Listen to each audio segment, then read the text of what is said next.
እንዴት ናችሁ? ክብር ለአምላካችን ለእግዚአብሔር ይሁን። ሻሎም ሻሎም። ዲቫይን ዩቲዩብ ቻናላችንን የምትከታተሉ እህቶች ወንድሞች፣ ዛሬ ድንቅ መልእክት ይዤላችሁ መጥቼዋለሁ። እግዚአብሔር ለትሁት ሰው በሚል የእግዚአብሔርን ሐሳብ ሊያካፍላችሁ መጥቼዋለሁ። ለትሁት ሰው ምን ይሆናል ወይም ትሁት ማን ነው የሚለውን ዛሬ እግዚአብሔር አምላክ ያስተምረናል። ጥቂት በአምልኮ እንቆያለን።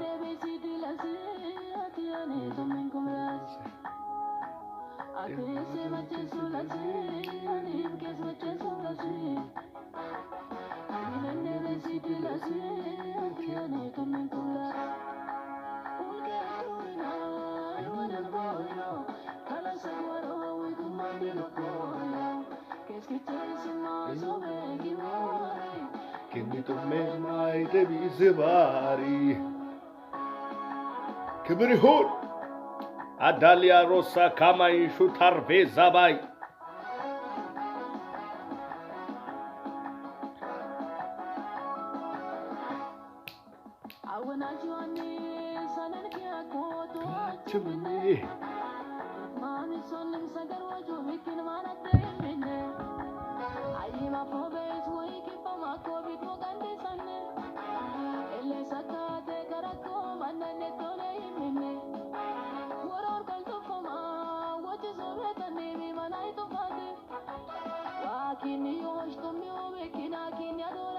ayalado saba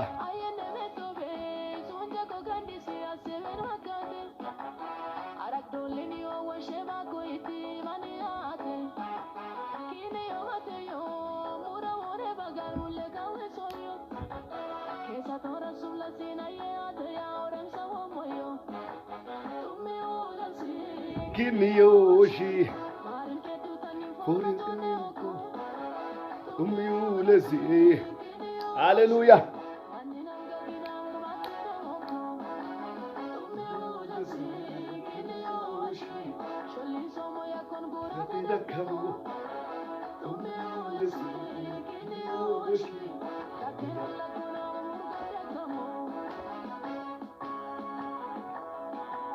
Rakatialus Kabayadus.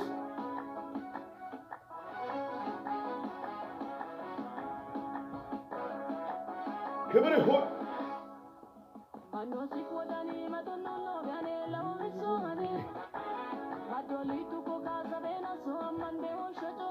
ክብር ይሁን።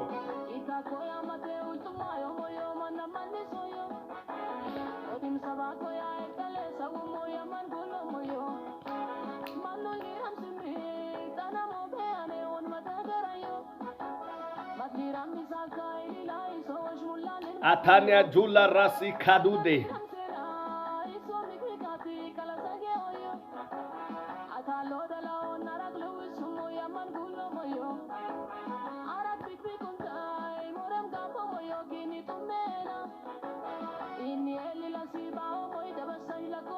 Hallelujah.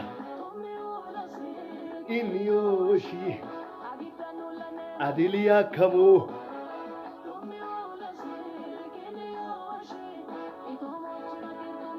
Ayayo Mulesi Kimiyoshi Makargarakamo Umulesi Kimiyoshi Atialurazo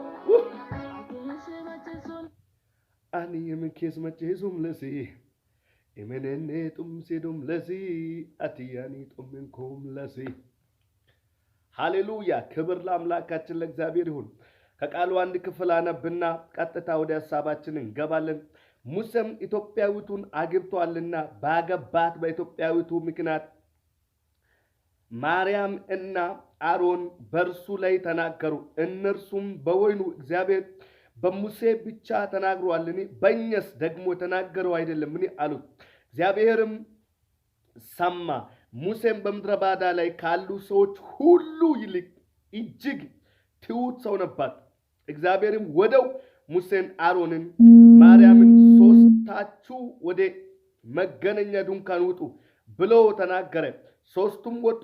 እግዚአብሔር በዳመና አምድ ወረደ። በድንኳኑም ደጃፍ ቆመና አሮን ማርያም ጠራ። ሁለቱም ወጡ። እርሱም ቃሌን ስሙ፣ በመካከላችሁ ነቢይ ቢኖር እኔ እግዚአብሔር በራእይ ይገለጣለሁ ወይም በሕልም እናገረዋለሁ። ባሪያ ሙሴ ግን እንዲህ አይደለም። እርሱ በቤቴ ሁሉ የታመነ ነው። እኔ አፍ ለአፍ በግልጥ እናገራለሁ፣ በምሳሌ አይደለም። የእግዚአብሔር መልክ ያያል፣ የእግዚአብሔርን መልአክ ያያል። በባሪያ በሙሴ ላይ ትናገሩ ዘንድ ስለምን አልፈራችሁምን አላቸው።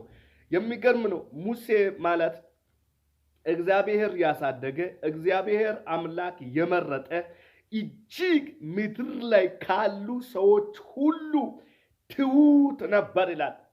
እኔ ለሙሴ የሚገለጠው በምሳሌ አይደለም፣ ለሱ ፊት ለፊት ይገለጣለሁ ብለው ቃሉ ይናገራል። ከኢትዮጵያዊቱ ምክንያት የተነሳ ማርያምና አሮን በሙሴ ላይ ተናገሩ። በሙሴ ላይ እንደተናገሩ ያየው ሙሴ አይደለም። ሙሴ እግዚአብሔርን ያያል። እግዚአብሔር ደግሞ የሙሴን ጠላቶች ያየዋል። ዘንድሮ አንድ መልእክት አለ። ትሁት ለሆነው እግዚአብሔርን ለሚፈራ ፈቃዱን ሊያገለግል ለወጣ ለእግዚአብሔር ብቻ ተለይቶ ለሚኖር እግዚአብሔር ራሱ ይከራከርለታል። እግዚአብሔር አምላክ ሙሴ፣ አሮን፣ ማርያም እግዚአብሔርን ያገለግሉ ነበር። ለእስራኤላውያን እግዚአብሔር የላካቸው መልእክተኞች ነበሩ። ማርያም የሙሴ እህት ነበረች። አሮን የእግዚአብሔርን ፈቃድ ከሙሴ ጋር የሚያገለግል ካህን ነበር። ነገር ግን እነዚህ ካህናት ሆኖ በሙሴ ላይ ከኢትዮጵያዊቱ ምክንያት የተነሳ ተናገሩ ወይም አግሮማረሙ፣ በቁጣ በሐሜት ተነሱ ይላል። አያችሁ፣ ሁል ጊዜ ሐሜት፣ ቁጣ ከቀባቸው ከዛ ከጨለመው ዓለም ነው። አንድ ሰው እግዚአብሔርን እያገለገለ በእግዚአብሔር ሐሳብ በቅንነት በታማኝነት የማይሄድ ከሆነ ክፉ መንፈስ ይገባበታል። በአሮን በማርያም በሙሴ ላይ እንዲናገሩ በአሮንና በማርያም ላይ ክፉ ስፕሪት ገባባት። ከዛ የተነሳ ሙሴ ላይ ተናገሩ። እንዶ እግዚአብሔር በሱ ብቻ ነው እንደሚናገረው አሉት። እኛስ እግዚአብሔር አይናገረንም? በእኛ ላይስ እግዚአብሔር አይገለጥም? እግዚአብሔር አያወረንም አሉት። ለትሁት ሰው እግዚአብሔር ይናገራል፣ ይገለጥለታል። ይሄ ብቻ አይደለም። ትሁት ለሆነው ሰው ሰልፉን ለእግዚአብሔር ለቆ እግዚአብሔር ይከራከርልኝ፣ እግዚአብሔር ያውራልኝ፣ እግዚአብሔር ስለ እኔ ይቁምልኝ ብሎ ሊከራከረው ለማይነሳ ሰው አንድና አንድ እግዚአብሔር ይከራከርለታል። ትሕትና ማለት ምንድን ነው? ትሕትና ማለት የእግዚአብሔርን ፈቃድና ሐሳብ ሙሉ በሙሉ ለእግዚአብሔር ተገዝቶ ታዘው ማገልገል ነው። ሙሴ ትሁት ነበር። እጅግም ይልና በምድር ላይ ካሉ ሰዎች ትሁት ነበር ይላል። መልእክት አለ ለትሁት ሰው። በሚቀጥለውም ዘመን አሁንም በመጪውም ዘመን እግዚአብሔር ይከራከራል። 2013 ለትሁታን እንዲህ ይሆናል። ካማና ዙካማና ጆን አማሪያ ዴስ ካሙራባ እግዚአብሔር ይቆምለታል። እግዚአብሔር ይናገርለታል። እግዚአብሔር ፊት ለፊት ይገለጣል። ለሙሴ እግዚአብሔር ፊት ለፊት ይገለጥ ነበር ይላል ቃሉ። ኦታን ካሱባ ለሱ እንደ ምሳሌ አይደለም። እነዛን እስከሚያስቀና ድረስ አብሯቸው ያሉትን እስከሚያስቀና ድረስ በሙሴ ላይ የእግዚአብሔር ሐሳብ ነበር። የእግዚአብሔር ፕሮግራም ነበር። አብሯቸው የነበሩ በሱ ላይ እስኪቀኑ ድረስ አንያንኮታ ፓራዲያ ለአሊኮር ፓሱካማ በኢየሱስም ለአንድ ሰው ቃል አውጃለሁ። 2013 ላይ ለትሑታን ቃሉን ለሚጠብቁ እግዚአብሔርን ለሚፈሩ ሰዎች ጠላቶቹን አብሮ የሚያገለግሉትን የሚያስቀና ጉብኝት ይጀምራል። የሚያስቀና ክብር ይወድቅበታል። የሚያስቀና ኃይል ይወድቃል። መልእክት አለ። ኦታን ካሱ ባህዳ ሙሴን የቀኑ ሰዎች የተቹ ያወሩ ሰዎች ከየትም አልመጡም። አብረዋቸው ነው ከነበሩት ነው የተነሱት። ስለዚህ የተቀባውን ቃል ያለውን ድምፅ ያለውን የሚያወራ የሚገፋ የሚተች ከየትም አይመጣም። በክፉ የሚናገሩ በክፉ የሚያወሩ በክፉ የሚነሳሱ ከቤተ መቅደስ ነው የሚነሱት። በጌታ በኢየሱስ ስም እግዚአብሔር አምላክ ከእናንተ ጋር እያለ ድምፅ ቃል ሰምታችሁ ሰዎች ያወሩባችሁ የተቹባችሁ ሰዎች በመቆማችሁ እሱ ብቻ ነው አገልጋይ እሷ ብቻ ነው አገልጋይ እያሉ ምድር ላይ በዚህ ምድር ባለው በምድር በሃይማኖት ሕግ የተቀመጡ በሃይማኖት ስርዓት ተቀመጡ በቸርች ዶክትሪን የተቀመጡ እንደነ አሮን አይነቶች እንደነ አሮን እንደነ ማርያም አይነቶች ዛሬም አሉ። የተቀባው ሲወጣ የተቀባው ሲገለጥ የተቀባው ሲያምርበት የተቀባው በእግዚአብሔር ሐሳብ ላይ የነበረው የእግዚአብሔር ዓላማ ያለው ሰው ሲጨምር የሚናደዱ ሰዎች ዛሬም ነገም አሉ። ስፔሻሊ ለእግዚአብሔር አገልጋዮች ለተጠሩ ስም እግዚአብሔር አምላክ ከፍ ሲያደርጋቸው ሲያሳድጋቸው ለሚቀኑ ለሚጠሉ ሰዎች መልእክት አለን። ቀጥታ እግዚአብሔር ይወርዳል። ቀጥታ እግዚአብሔር ይገለጣል። ለሙሴና ለማርያም እግዚአብሔር መጣና በባሪያዬ ላይ ለምን ተናገራችሁ አላቻቸው። መልእክት አለ። ይህን መልእክት ሼር አድርጉ። በጣም እግዚአብሔር ጸጋ ሲጨምር እግዚአብሔር አቅርቦት ሲሆን እግዚአብሔር አምላክ በኃይል ሲገለጥ የሚያወሩ የሚተቹ የሚናገሩ የሚበሳጩ በጣም እርር የሚሉ ክፉ የሚያወሩ ሰዎች ዛሬም አለ። ለነዛ ሰዎች መልእክት አለ። እግዚአብሔር ሲቀባ እግዚአብሔር ይከራከራል። እግዚአብሔር ሲያስነሳ እግዚአብሔር ይቆምለታል። እግዚአብሔር ሲቆም እግዚአብሔር ይበቀልለታል። በኢየሱስ በሙሴ ላይ ለምን ተናገራችሁ? ለምን ልትናገሩ አላፈራችሁም? ማለት ዛሬም የማያፈሩ አሉ። እግዚአብሔር አምላክ ፈራጅ ሳያደርጋቸው የእግዚአብሔርን ድርሻ ተቀብሎ ፈራጅ ሆኖ ሐሰተኛ እውነተኛ ምናምን እያሉ በጣም እግዚአብሔር በኃይል ሲሰራ እግዚአብሔር ሲገለጥ የሚናደዱ ሰዎች አሉ። ዛሬ አንድ መልእክት አለ።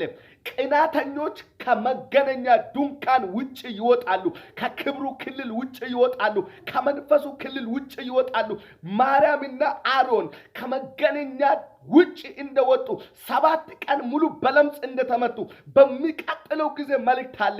በእግዚአብሔር ሐሳብ ላይ የሚነሱ ይመታሉ። በእግዚአብሔር አጀንዳ ላይ የሚነሱ ይመታሉ። በእግዚአብሔር ጸጋ ላይ በቅባቱ ላይ በአናውንቲንጉ ላይ እግዚአብሔር በቀባው ሰዎች ላይ የሚናገሩ እግዚአብሔር ባስነሳላቸው ሰዎች ላይ የሚናገሩ አብሯቸው እየወጣ እየገባ ስም ለማጥፋት በተለያዩ ሚዲያዎች ላይ ስም ሊያጠፋ የሚነሱ ሰዎች ዛሬ መልእክት አለ። ከዳመና ውጭ ይሆናሉ። ከክብሩ ውጭ ይሆናሉ። ከእግዚአብሔር አጀንዳ ውጭ ይሆናሉ። አታን ፓሳ ኩራባዲያ ቬካታሪራስ ለሙሴ ግን እግዚአብሔር ቆመለት። እነዛን ሁለቱንም በዳመና አምድ እንደገና እግዚአብሔር ወረደ ይላል። አቻኑ ካፓሪያ ዶራዳስ 7 ቀን ከድንኳኑ ከመገናኛ ድንኳኑ ክልል ውጭ ወጣ። የሚገርም ነው። በአንድ ሰው ላይ ቅናት ሲገባ ከመንፈሱ ክልል ውጭ ነው የሚያደርገው። ከክብሩ ክልል ውጭ ነው የሚያደርገው። የእግዚአብሔር ሕልውና መንፈስ ግን ከሸሻ ቅናት ይገባል። ለዚህ ነው ሳኦል ላይ ዳዊት እልፍ ከገደለ በኋላ ሳኦል ሺህ ገደለ፣ ዳዊት እልፍ ገደለ እያሉ የእስራኤል ልጆች ለእግዚአብሔር ምስጋና እያቀረቡ ሲመጣ በሳኦል ላይ ክፉ መንፈስ ገባ። የእግዚአብሔርን መንፈስ ከሱ ሰው ራቅ ይላል። ቅናት መንፈሱን ያርቃል፣ ሕልውናውን ያርቃል። ቅናት ከቀባት ክልል ውጭ ያደርጋል። ቅናት ከመንፈሱ ክልል ውጭ ያደርጋል። በቅናት የተያዛችሁ ሰዎች የእግዚአብሔርን መንፈስ ታጣላችሁ። እግዚአብሔር አምላክ በቀባቸው ሰዎች ላይ ልትናገሩ የማታፍሩ ደፋሮች፣ ልታወሩ የማታፍሩ፣ ልትተቹ የማታፍሩ፣ በትችት መንፈስ የተቀባችሁ፣ በኡሬ መንፈስ የተቀባችሁ፣ ለወደቀው መጸለይ ሲቻል ለወደቀው ወድቋል ብላችሁ በየሚዲያ ፎቶ ለመለጠፍ የምትነሳሱ ዛሬ መልእክት አለ። መንፈሱ ሕልው ነው። የእግዚአብሔር አብሮት በኢየሱስ ስም ከቀባ ሰው ጋር ነው። የእግዚአብሔር ኃይል ከቀባ ሰው ጋር ነው። እግዚአብሔር እራሱ ቆሞ ይከራከርለታል። እግዚአብሔር እራሱ ይፈርድለታል። ለቀባ ሰው እግዚአብሔር እራሱ ይሞገታል። ለሙሴ እንዲህ አይደለም አሉ። ነቢይ ከኔ ውጭ የለም። እንዴት በእኛ ላይስ እግዚአብሔር አይናገርም? በእኛ ላይስ እግዚአብሔር አይገለጥም አሉት። አያችሁ፣ ቅናት የቀናት ስፒሪት ነው። እግዚአብሔር አምላክ ታምራቶችን ድንቆችን ማድረግ ይችላል። እግዚአብሔር በምንም መጠቀም ይችላል። እግዚአብሔር ከአይምሮ ያለፈውን ታምራት ማድረግ ይችላል። ጥቂት ታምራቶች ሲገለጥ ዛሬም በጣም የሚያርገባግቡ አሉ። ሲንፎቶ ይዞ የሚያወጡ ሰዎች እግዚአብሔር አምላክ ከተፈጥሮ ሕግ በላይ መገለጥ ይችላል። ስለዚህ መልእክት አለኝ ለትሑት ሰው፣ እግዚአብሔርን ለሚፈራ ሰው እግዚአብሔር ይከራከርለታል። ጠላቶቹን ከመንፈሱ ክልል ውጭ ያደርጋሉ፣ ከድንኳኑ ክልል ውጭ ያደርጋሉ። ነገር ግን ትሑት ሰው ጠላት ወንድሞቹ ሲወድቅ ደስ አይለውም፣ ወንድሞቹ ሲመቱ ደስ አይለውም። ሙሴና ማርያም በለምጽ ሲመቱ አሮንና ማርያም በለምጽ ሲመቱ ሙሴ ግን በእግዚአብሔር ፊት ወደቀ። እባክህን ይቅር በላቸው ብሎ ስለ እነሱ መውደቅ ጀመረ። ትሑት ሰው ስለ ተቀሰፉ ሰዎች፣ ስለወደቁ ሰዎች ትሑት ሰው የወንድሙን ድካም አይወደውም፣ የወንድሙን ውድቀት አይወደውም። የትሕትና መንፈስ ከራሱ ይልቅ ለሌላ እንድትኖር ያደርጋል፣ ለሌላ እንድትፈስ ያደርጋል፣ ለሌላ ጸልይ ያደርጋል። የትሕትና መንፈስ ይረፍባችሁ ዛሬ በጌታ በኢየሱስም። የትሕትና ኃይል እንዲወድቅ ጸልያለሁ። የትሕትና መንፈስ እንዲመጣ ጸልያለሁ በኢየሱስም። የትዕቢት፣ የቅናት፣ የመተቻቻት፣ የመገፋፋት፣ የዘረኝነት መንፈስ በኢየሱስ ደም ይነቀል። ኢን ጂሰስ ኔም አሜን።